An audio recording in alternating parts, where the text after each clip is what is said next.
Today, I'm going to go over 10 players that you need to trade for in NBA 2K26's MyNBA Franchise Mode.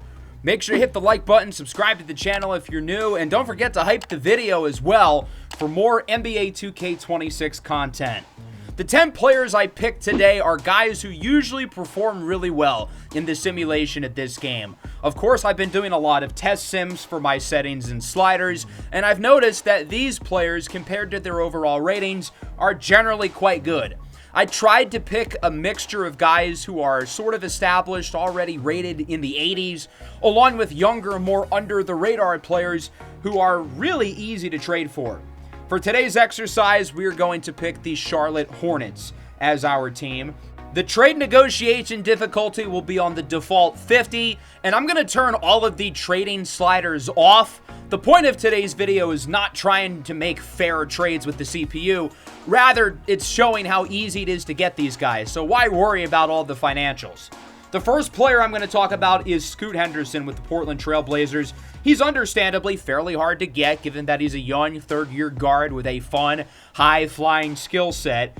And the price is going to be quite a bit. We're not going to be able to get him for free. Collin Sexton, Tijan Solon, and two not-so-valuable first-round picks will do the trick. Losing Sexton kind of sucks, and maybe Tijan Solon turns into something, but oh boy, this is very worth it. So in the test simulation that I did, Scoot Henderson basically becomes Shea. Elite at driving to the basket, very solid playmaker, improving three-point shot. By the second season, he averaged 25 a game, and look at the field goal percentages. This year, he shot 56% from the field as a 6'3" guard. He is one of the most efficient players at his position in the entire NBA. His estimated wins added was above 20. Let's go through the list of players in the league who had a higher estimated wins added. We have Nikola Jokic, and that's it. Scoot Henderson is the second best player in the entire league in this simulation. So yeah, I think it's fair to say Collin Sexton, Tijan Solon, and a couple of draft picks are worth it. The second player on the list seems to make it into this video every year, but it's Josh Giddey. He is always really good in 2K simulation. Even though he's not some great scorer in real life, he really develops well in this game. Players of his archetype who kind of fill the stat sheet and do a little bit of everything are generally very valuable in 2K. Now, again, he's pretty hard to get, but I think Miles Bridges, a lottery-protected first and a few seconds, are very much worth it for a guy in Giddey who I have seen make the All-NBA first team numerous times. His rating's not that impressive. He's only an 81. The inside scoring rating has gone down, but it hasn't mattered. The field goal percentages are really high. The first two seasons in particular, he was really good. Then the third year, the Bulls got Jokic and his numbers went down. And then I don't really know what's happened the last 2 years, but he's still been one of the better players in the league in terms of estimated wins added. So I think it's pretty worth it. We're going to go for a more under-the-radar guy and the rookie from France, Nolan Traore with the Brooklyn Nets. His ratings don't really pop off the page. All of his scoring attributes are in the C's. But he develops nicely and honestly pretty quickly in this game, even at just being a 70 overall. Spencer Dinwiddie and a first-round pick is all it's going to take. Yeah, you don't love giving up a first, but I think Nolan Traore is really nice. So he's on the Lakers here. Also, side note, Kaman Malawach is a beast. I had him written down on the shortlist for this video. Zion, by the way, is only an 81. At 29 years old, I wonder what happened with him. But let's look at Traore. As you can see, he's an 83, only 24 years old. Looks like a really good piece for the future. He was honestly pretty solid for a rookie right off the get-go and has gotten steadily better since. With the Lakers, he averaged 16 and 8, shooting 58% from the field. He made 71% of his shots in the paint. The one problem with him is the three-point shot, but I wouldn't really worry about that because his three-point tendency rating, I had to really dig for it, is 7. So he doesn't really shoot a whole lot of threes. Yegor Demon may get the attention on the Nets, and he's also pretty good in this game, but Nolan Traore, he's really nice. We're going to do a 2-for-1. Cam Whitmore and A.J. Johnson with the Washington Wizards. Whitmore, of course, is an exciting young scorer who just really lacks polish and a feel for the game. A big reason why the Rockets traded him away for virtually nothing this summer. While his career in real life may have a question mark over it, in 2K, he is quite good in the simulation of this game. And then A.J. Johnson, 6'5 guard with a 6'9 wingspan. He can go up and throw it down. He's got bunnies, impressive athlete, and he develops into an overall good slasher who can get to the basket. The question is if the jump shot and the defense can take a step up, which in 2K, especially the outside shot, I would say it does. Getting one of these guys on their own isn't too bad. Getting both of them, however, is a little bit of a challenge. Ultimately, I was able to find a deal that I really liked, though, with the Wizards. Unfortunately, I did have to include not only Liam McNeely, but a pretty solid first-rounder. As you'll see here, they say they're not interested in the trade. I added a second, and they do it. Wow, they really wanted that 2030 second-round draft pick. Anyway, let's take a look at the results. I know it's a lot to give, but remember, we're getting 2 players, not 1. Whitmore's an 84 overall, really good scorer, honestly solid playmaker. His numbers have steadily increased, and his efficiency's been a little up and down, but this year, it was honestly quite solid. 21 points per game on what I would consider probably plus true shooting. A.J. Johnson, an 83 with the Mavericks, good all-around scorer, good playmaker as well. Poor Cooper. The defense really isn't there, but offensively, he's really solid, and I think offense matters more in the simulation of this game than defense does. His efficiency has improved quickly and steadily with the Mavericks to the point where his true shooting percentage is now above 60. From there, I'm going to start a new save file back with the Hornets so we can replenish our assets and look at 5 more players. Since we've mostly gone after guards so far, I want to focus on bigs now, but I would be remiss if I did not include Cam Thomas because my golly, Miss Molly, he is insane in this game. These bench microwave type of scorers are really valuable in 2K. It's kind of ironic because the NBA is kind of going away from these guys in real life, but in 2K, a player like Cam Thomas is really good. Now, we would have to give up LaMelo Ball in this deal. Obviously, I don't really want to do that. Josh Green, a first-rounder, maybe some seconds. He's only a 2-star here for whatever reason, as we add 4 seconds and they say yes. I don't know why he was 2 stars. The trade negotiation difficulty is very much still at 50. So in the simulation, he's only a 79, which doesn't look that good, right? Well, let me tell you, he doesn't play like a 79. Look at these numbers. He averaged 30 the first year. He shoots the lights out every single season. True shooting percentage is above 60. His estimated wins added was 16. That's all NBA good. How many shooting guards were ahead of him? No one. He was the best shooting guard in the game as a 79. Gotta shout out Jalen Green. He's another one of those microwave scoring archetypes who's good in this game.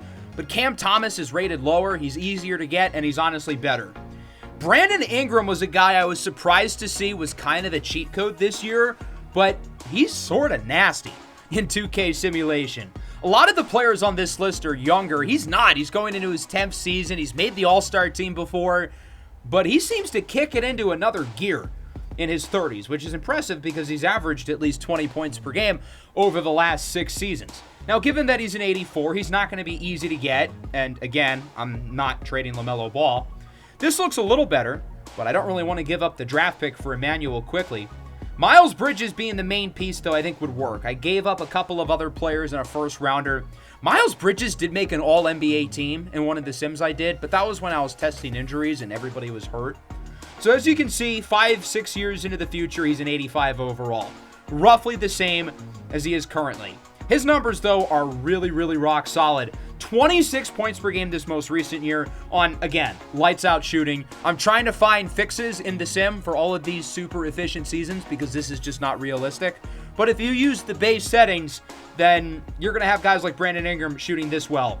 13 estimated wins added over each of the last 2 years. That's third among small forwards. He's grouped with Cooper Flagg and then this dude, DeVore, who apparently is a monster. Next up, we've got a more younger, under-the-radar guy. It's Ace Newell with the Atlanta Hawks.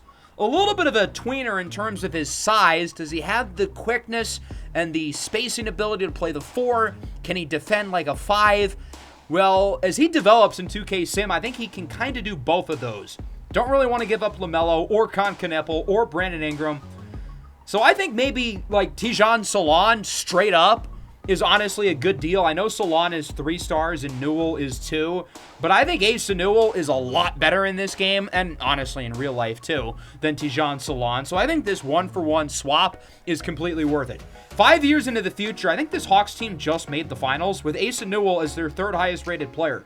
good all-around scorer, can shoot the three ball enough, and is a really versatile defender. He became good quick. Like, as soon as his second season arrived, he was a positive role player for this team. The three-point shot has really come along. Very good defender, 2.5 stocks per game. Very good rebounder as well. Another reason why this Hawks team made the finals was because of the contributions of Jonathan Kuminga, who's the next player on the list. Kuminga's an interesting case because I feel like the idea of what Jonathan Kuminga could be is a lot better than Jonathan Kuminga, the current player. And his scoring grades here don't look the best. B-, C pluses. But he plays well in 2K simulation. Of course, we had him in the Warriors franchise last year. I really liked using him. Even with these much worse scoring grades, though, his production honestly is really similar. All we would have to really do is trade Colin Sexton, which kind of sucks. Colin Sexton's a good player, but I think it's worth it. I think Jonathan Kuminga is better in this game. And then we're adding Buddy Hield, who can take over the role for Colin Sexton as a spot-up shooter. Yeah, maybe he's not as good as Colin Sexton, but when you add Jonathan Kuminga in the deal, it's very much worth it. So even though his rating doesn't really change, and his scoring grades are just not that impressive, don't let those fool you. He plays a lot better than the 80 overall that he is listed at. Really solid offensive numbers across the board. He averages roughly 16, 17 points per game on really good shooting, especially from two. The three-point shot, not the best, but from inside the arc, lights out. Not to mention he's a versatile defender. He can guard players on the perimeter. He's also good in the post. The last player we're going to go over, I believe, is the lowest rated in the entire video. 71 overall, Joan Beringer, the 18-year-old French rookie big man with the Timberwolves. So as I mentioned earlier, I think offense matters more than defense in 2K simulation. And pretty much everyone we've gone over today, they are an offense-focused player. That's not the case with Beringer. You're getting him to block shots and be the rim protector. Even though he's 2.5 stars, it's really not that hard to give him up.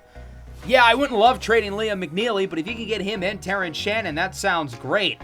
What about Spencer Dinwiddie practically straight up with a pick swap? This feels like a steal of a trade, even though Dinwiddie's rated higher right now. Beringer is going to pass him quickly. So the Pelicans have a really interesting center group with him, Yves Missi, and Jan Hansen. I want to compare him and Hansen real quick because Jan Hansen's scoring ratings are very clearly better. He averages 18 a game, but look at the field goal percentage. Dear God, that is brutally terrible. True shooting percentage at 40. How is his estimated wins added that high? 38% in the paint as a 7'2" big man. He shoots roughly 1,000 threes per season.